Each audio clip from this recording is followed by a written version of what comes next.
Hello and welcome to Tom and Sukey's shop.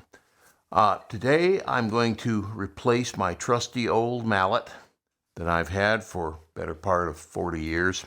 As you can see, it's really getting worn, and this is my most used tool in the shop, and I really enjoyed it, but I want something a little heavier. I wanted something that was on the weight of this guy, but in this form factor. It's particularly when I use it left-handed, it's very comfortable for me. So I've been saving up different pieces of firewood, and I actually ran several of these, and this is the one I came up with. It has a nice bevel on it for striking. I didn't get the top quite as flat as I wanted, but the handle's very comfortable for making long strikes with either hand, but I can still get it in my hand and make, nice, very tight and very concise strikes when I need to. And it's slightly lighter than the big mallet, but it's very comfortable to use all day. I've used it several days now, and I'm very happy with it.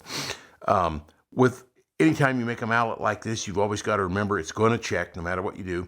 You need to put a little glue and keep oiling it until it finishes up drying. I think I about got this one to stop checking. It checked here, here, and here. I put Titebond 3 in it because that stuff flows really well. Probably cyanoacrylate would work well too, but any of them work well.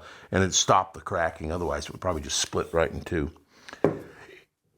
If you enjoy this content, please like, subscribe, and comment. And if you have any ideas for videos, please leave them in the comment. Thank you.